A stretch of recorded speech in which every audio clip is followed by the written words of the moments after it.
The bounty hunters. The first person he sees is the hat. The man has somehow conjured a sombrero. How and why would be interesting questions. But the more important one was that the thing was making him stand out perhaps a bit more than was wise. Not that Pukey could really throw stones, as Governess Emeraldshell was already trying to have him arrested. The man with the robotic arm and eye asking around about her misconduct with the Stonecutters Guild was something that stood out enough for the police to come for him. The friendly waves as he and his team approach are returned. He has the Hat, Airfarce, Tang, and Itchy with their teams to work with, which means 15 mostly trained Nagasha girls with them, Slithern, Onyx, Jade, and 3 Crimson Hewer girls in addition to Sally. Ladies and gents, meet our local guide and temporary team member, 7-shooter Sally. The payment for these services is we're helping her find her sister Susie Lou. Now at the moment though, we have a wonderful job ahead of us. Do we really get to arrest the governess? One of the Crimson Hewers asks, and Pukey chuckles. We are temporarily members of the Imperial Army of LeBlanc. So for the next 12 hours, we must move with all the dignity and poise that is required of us. Pukey begins, and there are several snorts, and he smirks. So yes, we are arresting the governess. However, we must do so with dignity and decorum. And where did you get the monocle from, Tang? Well, you said dignity and decorum, and it just appeared. I'm scared, Tang intones and then chuckles at the almost involuntary eye roll from Pukey. Right, anyways, we have been threatened with whatever individual who shames the Empire to lose their pay, of which we're getting a week's worth of pay for this so on your best behavior. If you lose your pay due to acting like a fool, I will laugh at you. And if it's because an empire of bug people has a massive prejudice against reptiles and mammals, one of the Crimson Hewers asks. All of them were the big hitters as they had their traditional armor on, but had long gray ponchos over them. Ponchos that would be shredded like tissue paper if a proper fight starts. Then I'm going to the wall for you and bringing in as many lawyers as I can to get every bent tri-tite to hit your account plus compensation, Pukey says. And her? Until we leave the world, she is a provisional member of the Chainbreakers, at which point she has a final chance to say yes or no to joining us. Again, in exchange for our help in finding her sister. Once we've got Governess Emeraldshell in stasis, we're going to start combing the city for her, Pukey says. And beyond being a begrob, your sister, and named Susie Lou, what is she like? If she's kidnapped, then what would they be doing with her beyond sitting on her and waiting for a ransom or something? The Hat asks. She's one of the best dang smiths that there is, Sally says, pulling out the 7-chambered revolver and holding it out to the Hat. She properly presents it without pointing the gun at anyone, and the large man takes it. It's got her markings on it and is a solid 7-shooter. Ma sister is the only gunsmith I know that can fit more than 6 in one of those without them losing integrity. Now, whether it's actually her making them or someone that she was made to teach don't matter much. They either got Ma sister or they got something to say about where she is. Where did you get this from? The Hat asks. I might have seen the markings on the grip and slipped it right out of the holster of an officer, Sally admits, and there are grins all around. And no one saw you? Nope. Seeing as the stupid girl was barely able to stand, let alone notice that the gal helping her into her cruiser was slipping that shooter out of its slot. You think she'd recognize you? She thought I was her mama, so either no, or there's going to be a very awkward talk coming up, Sally says with a grin. So, we doing this? We are, Pukey says, looking down the street to the governess's office. We're going right in the front door with full legal authority, arresting everyone that tries to stop us, and then arresting the governess. Any questions? Can I do actual arrest of the governess herself? Please? Sally asks, and Pukey looks over the highly amused group and then nods. I don't hear anyone protesting, so I'll take that as a yes, Pukey says, and Sally fist pumps in celebration. All right, people, serious faces on. Remember, we're super serious and dignified members of the Imperial Army. So does that mean I should or should not have a mustache to match my hat? The Hat asks as he pulls out a cardboard cutout with a bit of tape on it. I think you know the answer to that one, Pukey says, and the Hat slaps it on and smiles. It's askew. The hat just crumples it in response and sweeps back the sombrero so it hangs on his back. Hoods and other hats are swept back to clear up lines of vision, and Sally bends the brim of her hat upwards more to clear her line of sight.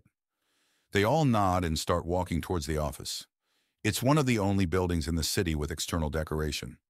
They were not in the sandstorm season, so it was calm now. But regardless of season, the massive, shimmering white building was like seeing a pearl in the sand. The building is built in the sensibilities of the Leblon Empire, which makes the pearl analogy even more appropriate, with the spherical building being basically a huge dome sticking out of the ground and covered in shimmering white panels. There's an axiom effect, so it's not blinding the entire city with how shiny it is while still seeming shiny. Something to maybe point the nerds at as some kind of anti-glare effect worked into goggles or glasses, or even the next iteration of the undaunted Brannon would be interesting. It should at least be on scopes and binoculars. Statuary gardens line the entrance before leading out to a gate with 4 guards at the front. The guards look nervous and uncertain as they approach, and then confused as Pukey at the front holds out his empty hands. Ladies, please be calm. We are not here in any form of illegal manner. Quite the opposite. We have been recruited by the Leblon Empire in order to clear away some concerns they possess. Any questions? He announces, and they start looking back and forth. He then starts projecting his accreditation from his robotic left wrist, and they all pause. It looks legit, one of them says. But another begins before scanning the image with her own device, and it flashes green. It is, though. What are you here for? We have business with Governess Emeraldshell.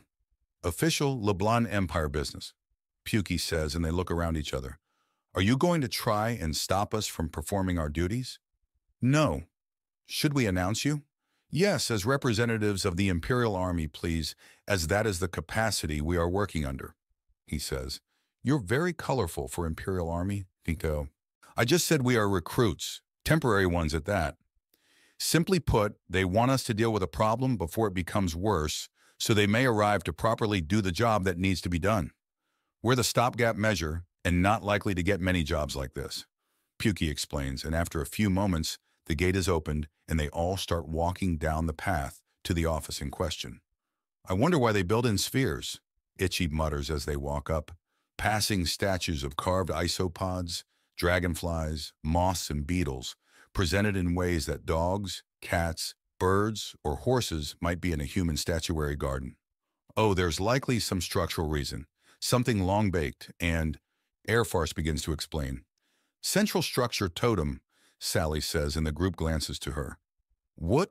It's an easy explanation. Most buildings have them. It's just the really big ones have really strong totems that can support all this. Pure Kutha and made by masters. Lets you make something bigger and stronger in all directions. So the main support structure of that building is an axiom effect? Itchy asked before considering. A null burst would cause the thing to fold in on itself, provided that the dividing walls inside don't have enough strength to support the building itself, Tang replies, and Itchy nods in return. Never actually been in here before. I don't know if it goes down as well as up, but it should be real solid.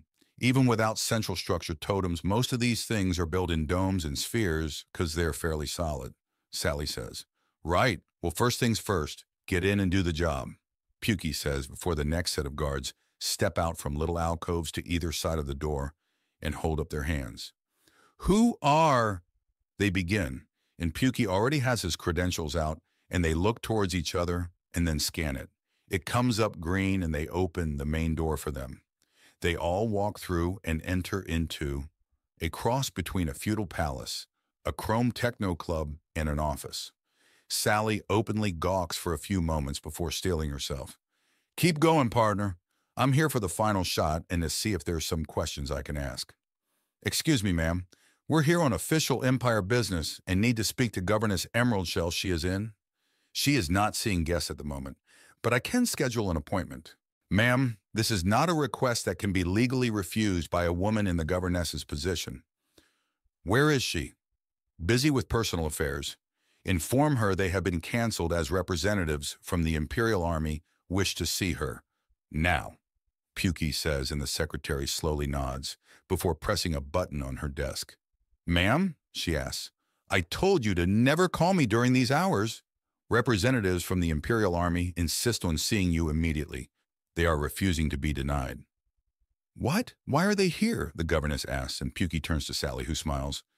To see you immediately, she says with her accent forced away and a clipped, officious tone in her voice. I am busy. The term immediately was not drawn out of a hat. You will see us in your office, or we will find you where you are. Make your choice. Sally says in a deadly serious tone. I will be there within the next 5 minutes. See that you do, Sally says, and the call is disconnected. If you're asking why I had her talk, it's because many women simply think a man is for fun, and none of us are in the mood for that at the moment.